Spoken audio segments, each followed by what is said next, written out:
Hey guys, welcome to Reddit Brew. Today, I will be reading in the r/EntitledParents subreddit, and I will give a forewarning that this story is heavy and could be triggering or disturbing for some people. I read these heavy stories from time to time to bring awareness, as well as for potential people listening that might have gone through similar, and to be able to relate and feel less alone.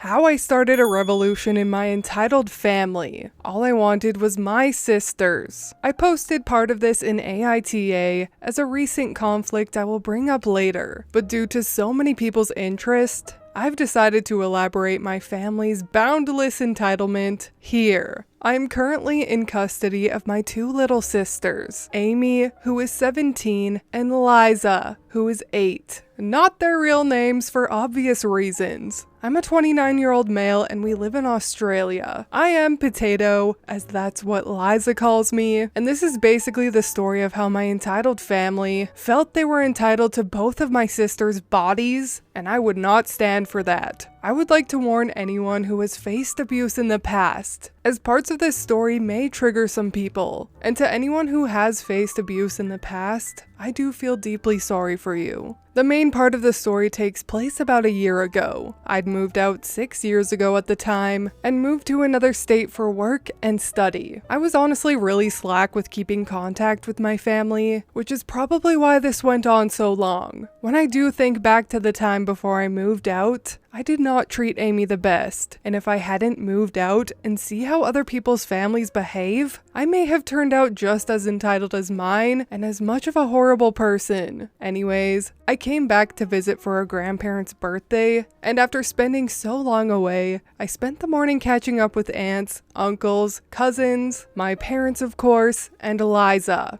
Now, this was actually the first time I'd really realized the extreme oddities of my family. Perhaps it was the change in environment, or, like I said, a few of my roommates had little sisters that behaved very differently, but it was the first time I'd noticed how quiet the little girls of my family were. I guess I'd always just thought of Amy as shy and quiet, but my little cousins were so much the same. Polite, shy, quiet, and very obedient. After a few hours, I realized that Amy was nowhere to be seen all day. The party was at my parents' house in the backyard, so this confused me. So I slipped inside to see if she was cooped up in her room, like a lot of 16-year-olds would be, talking to friends or whatever. What I found is a memory that will haunt me forever. My oldest uncle on my father's side laying over my sister, who was quite clearly in a lot of pain and struggling not to cry as he pinned her beneath him. I completely lost it, as any brother would, shouting at him to get off of her. I scared the hell out of both of them in that moment. I was honestly ready to kill my uncle. Amy was pretty messed up in the head when I tried consoling her. She was covered in scars, had a rash that I later found out was an allergic reaction. She's allergic to strawberries. She didn't speak, and looked at me as if she expected for me to hurt her too. Her room was dimly lit. The blinds were taped closed to her wall. All the things she had when I left were gone, leaving her bedroom feeling cold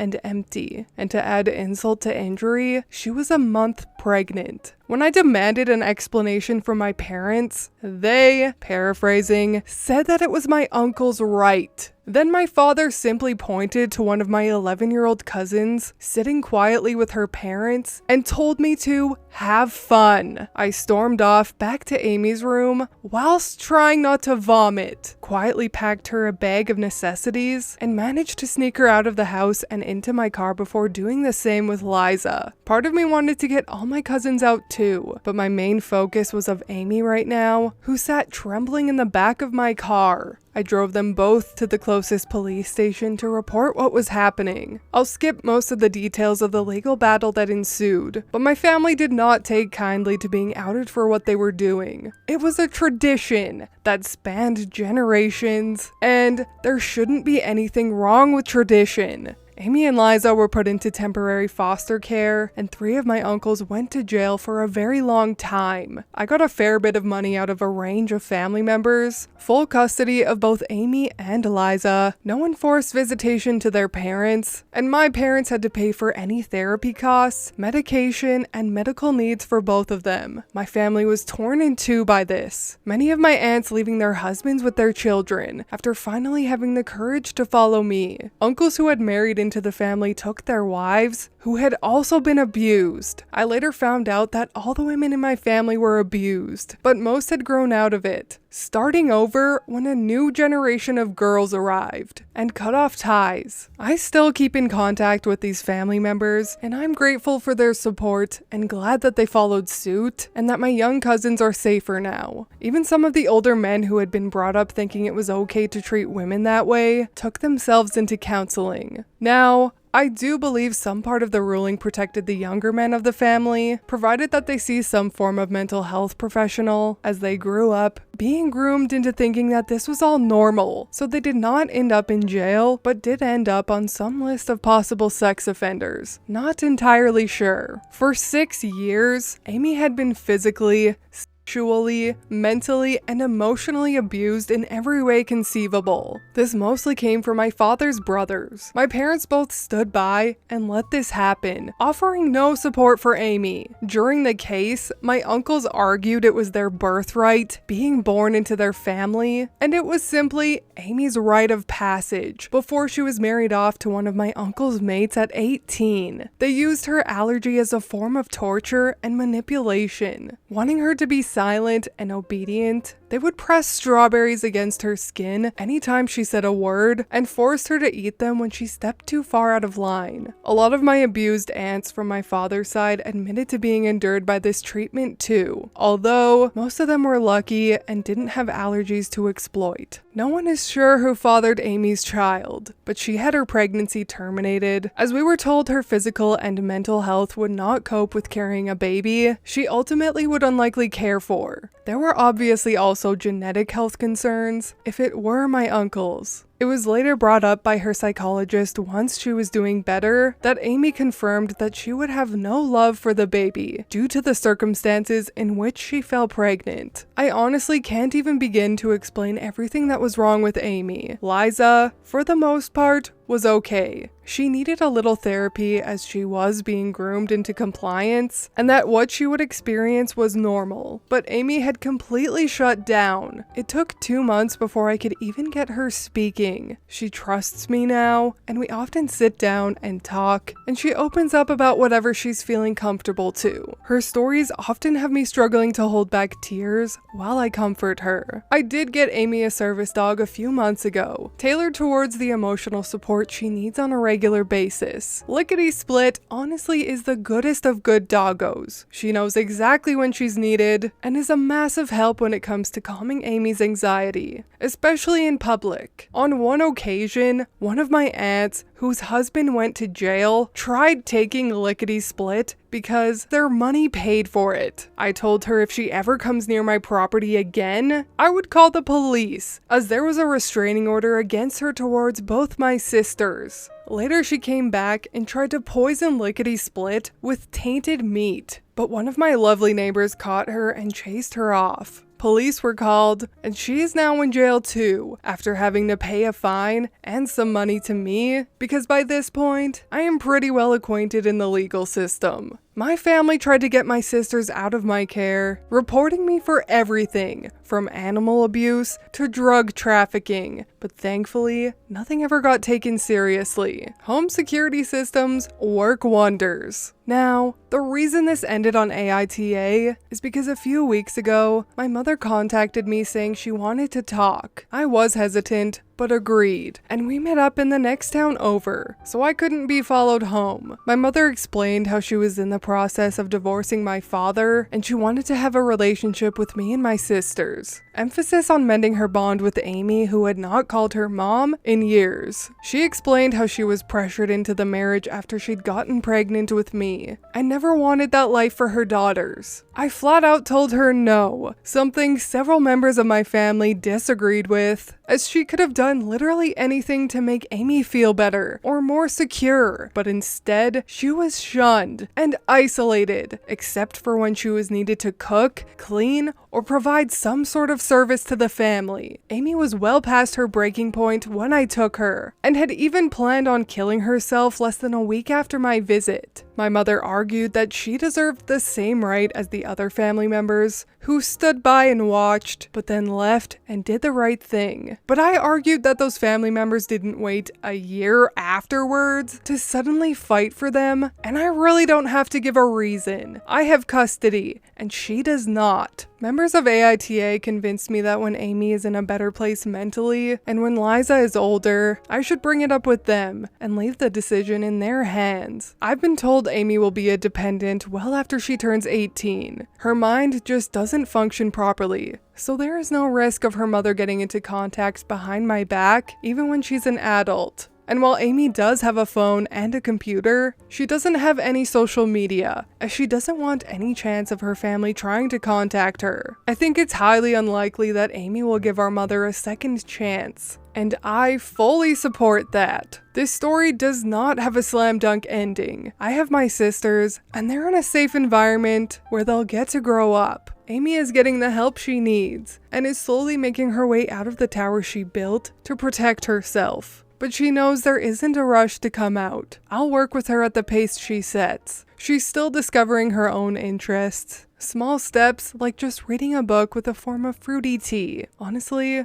I've loved helping Amy discover herself. She lost a lot of her ability to think and feel for herself during this time, and watching her find her favorite book genre or her favorite types of music is a great feeling. Knowing how far she's come, I live for the days she actually manages a smile. Edit. First off, thanks for the awards. It means a lot. And thank you for everyone offering your kind words and support. It's honestly really difficult this past year, and at times I really do struggle, but have to stay strong having my 2 little girls depend on me so much. Some extra notes. Amy was pulled out of school at 10. Amy was pulled out under the premise that she was being homeschooled. I'm not sure how it worked from there, and I'm not sure how my family got around DOCs or anything like that. I just know it worked for 6 years. She was kept isolated in her room and had very little meaningful contact, which is why no one noticed her signs of abuse. Also, I'm sorry, but I can't pay the dog tax and share a photo of Lickety Split, as she is a very recognizable dog, and not everyone who knows Amy and her dog know the full story, so I'd rather not draw any possible links between this story and her real day-to-day life, as she struggles with enough. Edit number 2, answering the commonly asked question to save myself repeating. Yes, I was also groomed, but much differently. I was taught that I could treat the women in my family how I wanted, but I was never really a violent person. I was a jerk, and although I have anger issues at times, taking it out on other people is not something I ever saw effective. My focuses were more on my studying. Some of the other men in my family were the same and were never abusive. Unfortunately, it never really clicked in my head that if I was being taught that, what were they teaching my sisters behind my back? I blame myself for how long Amy suffered, and do my best to make amends for it by showing her love that no one else cared to do. I am in therapy too, and I work closely with Amy's therapist, so don't worry about my mental well-being. I'm looking after me too. And for those mentioning BS because I didn't go into detail about all the legal stuff, I would go days with just a few hours of sleep during the whole legal battle because I would be looking into every detail I possibly could to know how to help my sisters. Most of it is a messy blur that I try to forget. I also feel many people wouldn't care to listen to the legal part. I had to chop loads out of this story and still have people saying it was too long. This story is unbelievable. I get that. I wouldn't want to believe it either. You don't need to say it though. Just downvote and move along. I don't care what you choose to believe. It's sad that even with a story as devastating as this one, the only thing some people care about is if it's fake or not. OP said it well though. You don't need to say it, just downvote and move on. I've had so many people comment on these videos, to which I always reply that I envy them. I envy them that nothing remotely bad or traumatic has happened to them, for them to think that every shocking story is untrue. You're so lucky you've never been abused. You're so lucky that you don't have a narcissistic parent. And even if some of these stories are fake or embellished from the truth, what's the harm if someone can relate to it and find solstice in it? Good grief. It's hard not to be cynical sometimes, isn't it? Back to the story though. OP is amazing. These sibling hero stories make me so happy. And thank God for OP for saving those girls' lives. I think it's a good idea to keep those sisters away from their mother and that family for as long as possible. Help them heal and help them forget. But anyways, that is all for me today. I know this story likely wasn't enjoyable, but I hope it was an eye-opener and brought some value. Please leave a like and subscribe if you want. I truly appreciate when you do, and I will see you in the next Reddit story. Bye!